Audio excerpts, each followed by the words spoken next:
think so many people who are watching me are good people, talented people, but they don't know how to execute. They don't know how to finish. And for some people, it's easy just because they started a history of that. I look at my wife and how she makes my kids go to school, make them graduate so they can, the process of finishing. But I left home so early that I just, being a 16-year-old, you do what you want to do when you want to do it. So when stuff is hard, you just don't do it, So didn't go to bed on time, didn't get up and go to school. It was a habit of just running. And today when I was sitting there, I was like, yo, I don't have to run no more. Like, I'm an executor now. Yeah, crazy feeling. I get the feeling that the running ain't going to stop for ET. No, Maybe just a different type of running. Maybe now it's running towards the Nobel Peace Prize rather than running away from whatever that was. And I talk about it in the gazelle lion, like for real. That's what the gazelle does. He's running from something. And the lion is running to something, and I'm sure they both have had some similar success. The fastest gazelle probably has not had to deal with the lion in the way the slowest gazelle, but still he's running from something, and there are people that's what we do. You run, I'm not gonna do this, I'm not gonna do that, and now it's like I'm a lion, I'm pursuing now. I'm not afraid, because that's what running is about. It's about this milestone or this challenge that's so gigantic that you get overwhelmed. And that's how I was. I left home. Like, I felt overwhelmed. Like, okay, I left school. I was in college. And I'll never forget they gave me the letter. I ran. Like, I can't do this. It's just too much. So I think for people who don't understand what I'm saying, that's what I'm saying. If you've ever faced something that just felt so overwhelming and you just like, I just don't have what it takes. What I'm saying? I can't do that. And so you just say, I surrender. And that's what I used to do. When I saw a challenge that was grand, I would just say, there's no way for me to do this. Now I say, I can do this, and it might require the help of others. I may have to network. I may have to be vulnerable and show that I'm weak in some areas. I may have to get people who are strong in certain areas to assist me, but I'm not running no more. Like, I'm not going to keep looking at it. Because when you run, Glenn, you got to see it again. It might be 5 years down the line, 10 years, but you got to see that thing that you run from. You have to face it again. So for me, I just kind of felt like David and Goliath. Like, I slayed that giant today, and I will never see that giant again. I will never have to face that giant again because I faced it head on, and was able to conquer it. So yeah, I guess that's how I'm feeling. Yeah. Awesome, mate. Well, we talked. I love how you're so open with us as your audience. It's like we live this journey, and it is interesting that even some of us, we got a sense that after a few mixtapes and a few TGIMs and Breathe University episodes, and in all this Eric merchandise and whatever you might call them, volumes, lessons, the words "and I'm just a dissertation away from my PhD" became a little more. There was a few too many of them, and it was one of your guys that said to you, "Hey,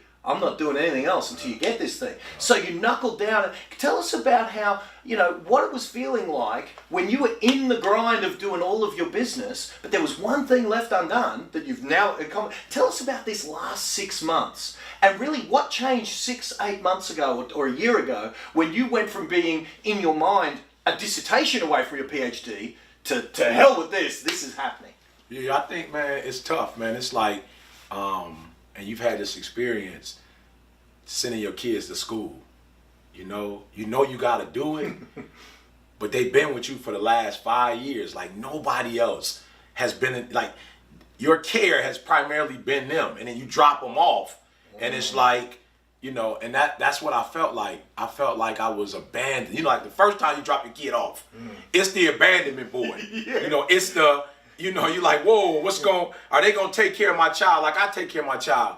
And I think that's what was hard for me. I could have been got the PhD, but I felt like I was abandoning the world, not doing mixtapes, so it's like, how do you stop taking care of people and looking out for people to look out for yourself when you look out for people? That's a hard thing to do. It's like, because it's about to be about self. Yeah. However long this thing takes me, I'm not about to be on the phone talking to people. I'm not going to be making as many visits. I'm not going to be able to give you E.T. the Hip Hop Preacher the way I've done before. Yeah. So now I got to cut y'all off. You understand what I'm saying? Well, you got people like me saying, "E, you got to come to Australia. Right. You got to come to all over the world," and you had to say no for a period of time. Yeah, and it was hard. I got schools. Oh, you talk about Nobel Peace Prize. You talk about you love people and care for people. You being selfish. You know what I'm saying? And so that was hard for me. I'm a shepherd. You know, so leaving the sheep for a year in the hands of another shepherd, like that's hard. You know, so I'm thinking there's kids out there for real who like, E, I can't go without you. And I know in my heart, it's going to be some casualties. I'm going for a year. I don't care. I don't care about me getting a degree. There are some kids whose schools I didn't get to go to, who I know their life would have been changed had I got to that school. Some prisons. I didn't make it to that prison because I had to. And so I had to just really buckle down and realize, yo, E, you can keep doing what you're doing and it's going to be a blessing. But if you sacrifice and get that degree, man, you won't be able to count the blessings. It reminds me of Maxwell when he talks about, you know, when you get followers, you add, but when you get leaders, you multiply. And so it was kind of like, yo, E, you can continue to add to people's lives, or you can get this PhD and multiply. So I can't sit here and make it like, you know, I didn't do it because I didn't want to study or I didn't want to write. That wasn't the case. At my heart of hearts was, I'm about to have to cut my wife off. Like, I've done this before. This ain't the first time I've done a milestone. And milestones mean you got to cut people off. No more movies like we normally do it. Can't make all the church events. Can't be there for everything my kids are doing. And so I had to make that sacrifice, though, hoping that if I get it, in the end, it is going to be better for everybody. Wow. Well, you talk about milestones, and I love that this year, for you and for us as your students, it's the year of execution. It's the year of getting things done. I mean, I've been inspired by that. I mean, some of my guys have seen some of the crazy stuff we've pulled off this year. And it's all been inspired by that mindset of doing. So give some of the guys, because you've got so many of your fans in Australia and around the world that have seen ET talk about vision boards, talk about setting goals, talk about focusing on goals and all that sort of thing. And lately it's been shut down all that stuff, put the vision board away, and let's focus on milestones, implementing and getting it done. So give some of you guys maybe a little bit of an update on how that's shifted for this year of the year of getting it done. Yeah, because I just feel like it's too many people, like, they worshiping not vision boards. You know what I'm saying? Like, a vision board is not something you're really supposed to talk about like that. Like, a vision board is something you're supposed to do on your own. But a vision board is not the focal point. And they're making the vision board the focal point. They're making the goal the focal point. So I was telling the kid that I love yesterday, I'm like, look, I love you, but here's the deal. If I tell you to drive 6 hours for me and drop something off, and you drive 6 hours, and you get in the trunk and realize you didn't bring the thing I asked you to drop off, I can't give you credit for driving 6 hours. Like, I can't give you credit for an attempt. I can't give you credit for effort. Now, effort is a great thing, but only great if you execute. It means not, so you drove 6 there, you drove 6 back. What am I supposed to do? I'm supposed to be happy that, or at least you drove, but you forgot you forgot the main thing, and that was to drop this document off so we could take care of X, Y, and Z. So I'm just saying to my fans out there, like, you gotta understand that if you do not execute, you wasted everything. You wasted money, time, and you wasted everything. So I'm saying you got to execute, because if we could put the goal on execution, then I know for sure your vision board is going to be good. The time you spent, the money you invest, all that's going to be good if you execute. But if you don't execute, we won't know who you are. I don't know who Sam Bowie is. Like, I know who he is, but most kids don't know who Sam Bowie is. And they don't know that Sam Bowie got drafted over Michael Jordan. But you don't know Sam Bowie because he did not execute. Once he was there. He got drafted #1, Portland Trailblazers. He didn't do nothing. You know who Michael Jordan is, not because you know who Michael Jordan is. You don't know Michael Jordan because you know Michael Jordan. You don't know his family. You don't know him. That's right. But you know Michael Jordan because he won 6 NBA titles. He executed. And so I'm just saying, if you want to be, immortalized, whatever that means in your business, or, you want people to respect you in your business, they're not going to respect you because you tried, because you made an attempt. They're only going to respect you when you get it done. Wow. Absolutely, mate. I love it. And I love the shift in what you've done for me, because it was really, I can take the sliding door moment of when we first did our first event, that's when Glenn Twiddle's business probably went from either good to great or great to phenomenal. Because where it is right now, look, I love where I'm at right now, but I know there's still some air up there. But still some air up there, baby. Still some air up there, baby. I love it. Now, back at home, there's an ongoing debate between people, primarily on social media. So one of the things I like is you say, shut that off. but the ongoing debate is about work-life balance and about, like there are some people that are, like some of my students who are choosing to be up early, that are choosing to work long, stay late, and give everything they've got for their achievement of their successes. And so there are people that are sort of criticizing those guys, and there are people who are, saying that you can't, very successful people who are saying you can't get where you want unless you've got balance. So from someone who's really an authority on grinding, on hard work, but who on the same time can be at every game, be so in touch with your family, what's your position, I suppose, on that debate if you've got one? Yeah, I think if you're great, man, you're not, I always talk about triple-double in basketball, which just means, in 3 different areas, you're dominating. So I look at people who are either extreme as good. You're not great until you can do both phenomenally. You know what I'm saying? Like if all you can do is go to work and put in hours and, and make good money, but your family can't stand your guts, or if you're the dude that's putting in for your family, but you're not able to take care of your family, you're good at what you do. You're not great. You're not phenomenal. So for me, there is this fusion between the two. I always tell people my wife is my priority. She's not first. Because depending on what the day is, like today, I didn't see my wife all day.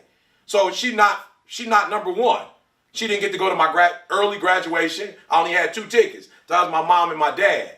So my wife felt some kind of way about it, which is why I had to take my parents home, go in there for a minute with my wife, give her 5-10, like, I love you, ain't nothing perfect. But my wife was hurt.